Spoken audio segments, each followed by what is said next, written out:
Well, I'm Josina Anderson of The Exhibit, hosted by yours truly and presented by Body Armor. Well, we are finally down here in New Orleans at the Super Bowl, where the Kansas City Chiefs are getting ready to face the Philadelphia Eagles on Sunday night.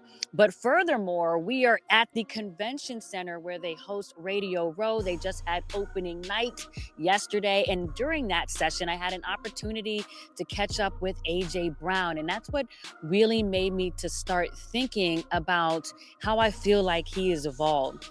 And one of the things I feel like about AJ Brown is not only is he a thinker, he's also very cerebral. And it's not just because we caught him reading that book, Inner Excellence, on the sideline, but it's also because I really feel like AJ Brown cares about not only how he's showing up in this world, but also how he's feeling about himself in this process. I feel like not only is AJ Brown a space eater, he's also an energy creator and has a very influential spirit. And as an insider, you guys always hear me talking about reading people's energies, having an instinct on that, reading people's vibes. And in this 2-question conversation that I had with them at these podiums at opening night, I asked them, how is it right now that you are owning the definition of yourself? Not just in the present, but also through your past experiences. Take a listen. Oh, roll the video. Hey, AJ, do you consider yourself an alpha male, alpha player? Do you consider yourself an alpha male? Sure. Okay, and then tell me what are the characteristics that you feel like you embody that just exudes that automatically? No, ultimately, I'm just trying to be myself. I'm not trying to be what others want me to be. You know, if that's alpha male or whatever the case may be, but just trying to play my style of game. And if that's dominating or me being physical or me finessing, and I do what I need to do to get the job done. So. You know what I feel like it is, though? I feel like you own your space. You exude an energy that makes people command respect. You know what I'm saying? For sure. How do you feel like you have grown in terms of asserting yourself on the field this year? Because even from the beginning, your people, your agents say you're not doing no interviews. You want a different vibe. You're trying to, focus in. What was the difference in what you were trying to do in terms of the frequency that you were trying to tap into?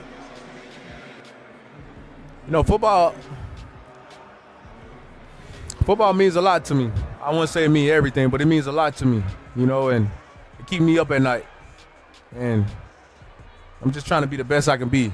And I don't want any distractions or, this is cool, the media and stuff is cool, but this doesn't do it for me. For me, it's dominating, competing at a high level, and having fun, and playing the game that I love. And so I just try to remove all distractions as possible, regardless of whatever it may be. And I make sacrifices on a daily for moments like these and to get an opportunity like this. And on Sunday, I'm going to try to maximize these opportunities. But AJ, is that because you feel like things were taken away from you, figuratively speaking, in Tennessee in terms of not really being able to be all who you were, and you still carrying that, and you're in a space where you don't want anything to interfere? Is there a carryover of what didn't happen in terms of realizing all of who you were? I think my time being in Tennessee prepared me for moments like these when I got to Philly. It helped me sprout and grow, and that desire that I have to be the best, it came out more and more. And it showed me that I can do that, and that's what I chase on the daily. Okay, well, the funny thing is I thought I asked 2 questions, but it was actually 4 questions. But the thing about with AJ Brown is you can tell that he really has been through some things when you hear him speak and how he pauses and really contemplates, how he reflects on himself. And I appreciate the fact that he said that he wanted to make time to focus. And that was okay for him to do that in order to realize the things that I feel like he feels he has yet to accomplish. Because even though he was a Pro Bowler in Tennessee, he didn't have the yards that he had in Tennessee that he's having now, being like 1,400 plus times over in Philadelphia. And I also appreciate, not just in this interview, But when I talk about him being a thinker and owning his space, that he's also been candid about the fact that he's been through depression and that some days it's gotten as dark as him contemplating suicide. And that's not just about trying to, get really tragic. I think he's really doing that, as he mentioned, to show people that it's not just you, it's also him. And the value of that is that it humanizes mental struggle, it humanizes going through adversity in life.